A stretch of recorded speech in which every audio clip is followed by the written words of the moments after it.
Hello दोस्तों, तो स्वागत है आप सभी का आपके अपने परिवार बदायूं स्टडी हब पर। तो जैसा कि आपको पता है कि आपका बदायूं स्टडी हब चैनल एक एजुकेशन चैनल है जिस पर आपको एजुकेशन से रिलेटेड कंटेंट प्रोवाइड कराया जाता है। ठीक है, तो आज का हमारा टॉपिक है संक्षारण, जिसको इंग्लिश में बोलते हैं कोरोजन।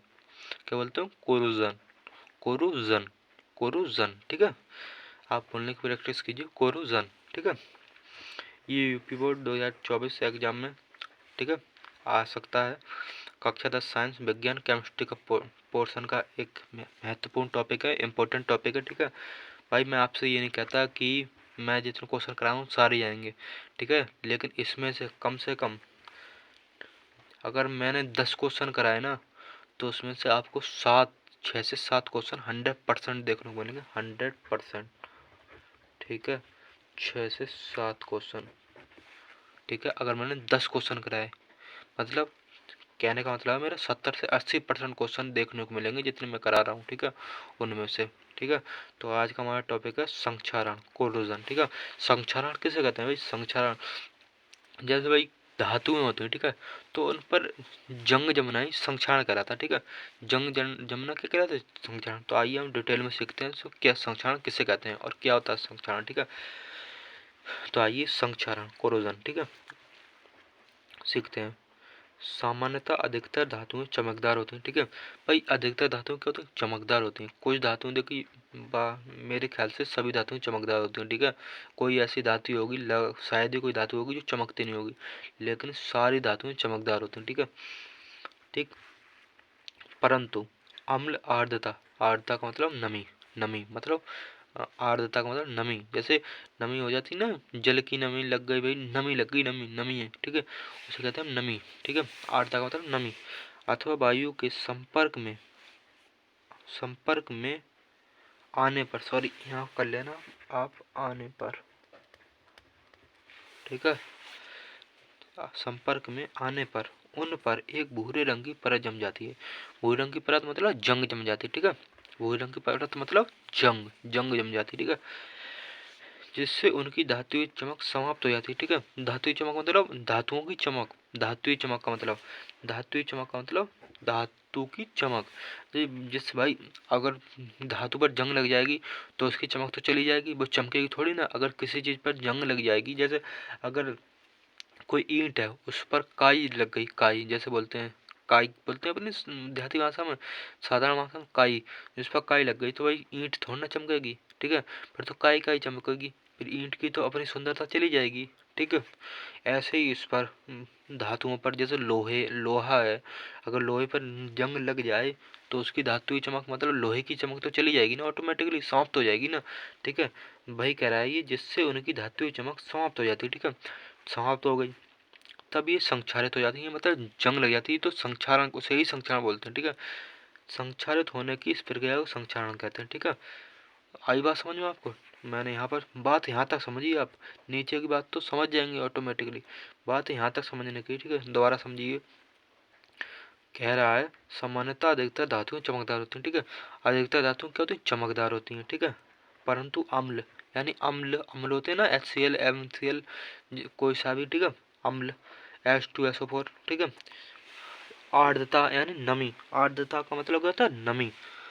अथवा वायु, यानी वायु यानी ऑक्सीजन, वायु, ठीक है, के संपर्क में आने पर, तो इसकी इन तीनों के संपर्क में आने पर उन पर एक भूरे रंग की परत, भूरे रंग की परत क्या होता है? जंग। भूरे रंग की परत को क्या कहते हैं? जंग। ठीक है, परत जम जाती है। ठीक है, मतलब जंग, जंग जम जाती है उन पर। ठीक है, जिससे उनकी धातुई चमक समाप्त हो जाती है, जिस मतलब जिससे उनकी धातु की चमक, जैसे कोई धातु होगी तो उसकी उसकी चमक समाप्त हो जाती है। ये जंग जम जाएगी तो उसकी धातु की चमक भी समाप्त हो जाएगी। बात आपको भी पता है, मेरे को भी पता है। ठीक है, जिससे उनकी धातु की चमक क्या होता है? समाप्त हो जाएगी, यानी खत्म हो जाएगी। ठीक है, ठीक है, तब ये संक्षारित हो जाएंगे। ठीक है, तब ये संक्षारित हो जाएंगे, मतलब जब उन पर जंग जम जाएगी तो भाई उन पर संक्षारित तो होंगी ना। ठीक है, संक्षारित होने की इस प्रक्रिया को संक्षारण कहते हैं। भाई संक्षारित होने की इस प्रक्रिया को कहते हैं संक्षारण, यानी नमी, वो जंग लगना ही संक्षारण कहलाता है। किसी धातु पर जंग लगना ही संक्षारण कहलाता है। आप सीधी सीधी भाषा में ऐसे समझिए। ठीक है, आई बात समझ में?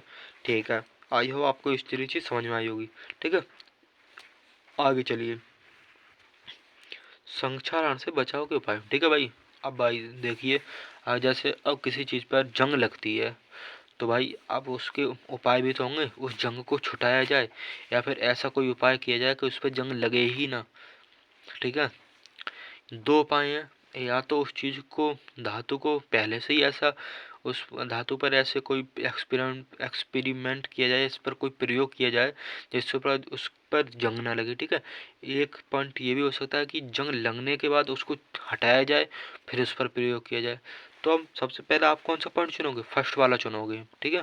फर्स्ट वाला यूँ चुनोगे क्योंकि भाई अगर हम पहले से ही उसको सही करा लेंगे, मतलब धातु ली हमने, कोई चीज़ बनवाई, तो उस पर हमने पहले से ही उसको हमने संचालित होने की प्रक्रिया से, मतलब उस पर उपाय कर लिए, यानी उसको हम कहें तो ऐसे कह सकते हैं कि क्या कह सकते हैं, हम कह सकते हैं कि उस पर पेंट कर दिया जाए, ठीक है, कुछ भी कर दिया जाए, ठीक है। तो, और एक चीज़ ऐसी हो सकती है कि उसमें कम खर्चा आएगा। अब इसमें खर्चा ज़्यादा है कि पहले जंग छुटाओगे, फिर उसके बाद आप पेंट वेंट कुछ कराओगे, मतलब संक्षारण होने की दृष्टि से उसको बचाओगे, ठीक है। आइए संक्षारण से बचाव के उपाय अब सीख लेते हैं हम उपाय, ठीक है। लोहे तथा धातु, यानी लोहे तथा धातु, ठीक है, लोहा या धातु की वस्तुओं को पेंट करके उनको संक्षारण होने से बचाया जा सकता है, ठीक है।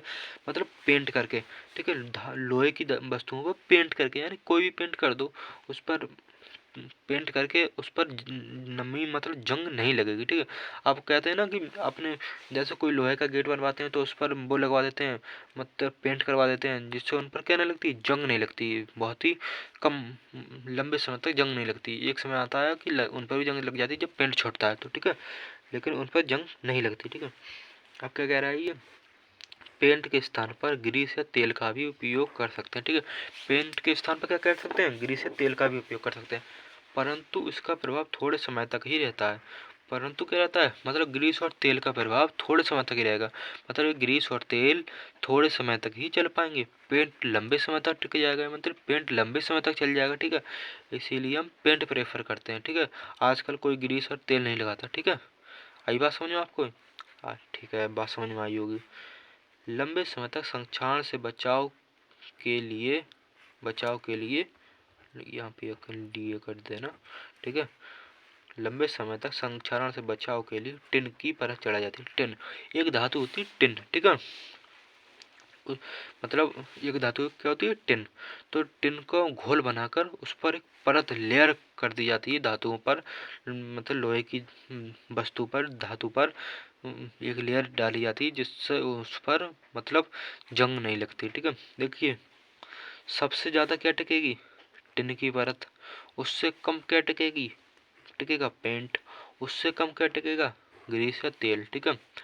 आप कहते हैं, देखिए सबसे सबसे ज़्यादा प्रभाव सबसे लंबे समय तक कौन टिकेगा, यानी टिन की परत टिकेगी, एक मान लेते हैं हम, टिन की परत टिकेगी अगर 4 साल, टिन की परत टिकी 4 साल, पेंट टिकेगा 2 साल, और ग्रीस या तेल टिकेगा 1 साल, ठीक है।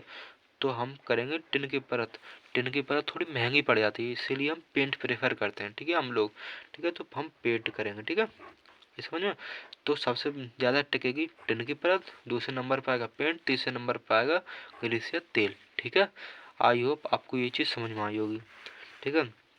मैंने आपको बहुत ही सरल भाषा में, बहुत ही साधारण भाषा में, बहुत ही आसानी से समझाने की कोशिश की है, और आई होप आपने उस चीज़ को बहुत ही सरलता से समझा होगा, ठीक है। आप इसका स्क्रीनशॉट ले सकते हैं। आई होप आपने स्क्रीनशॉट ले लिया होगा, ठीक है। अगर आपने अभी तक हमारे चैनल को सब्सक्राइब नहीं किया है तो हमारे चैनल को जरूर सब्सक्राइब कर लें, और वीडियो पसंद आई तो वीडियो को लाइक करें, चैनल पर नए हो चैनल को जरूर सब्सक्राइब कर लें। ये आपको एग्जाम में बहुत ही मदद करेगा, ठीक है। आपके साथ बहुत ही मेहनत कर रहे हैं, ठीक। और अपने दोस्तों के साथ भी शेयर करें, ठीक है। ऐसे ही बने रहें हमारे साथ। नमस्कार, धन्यवाद।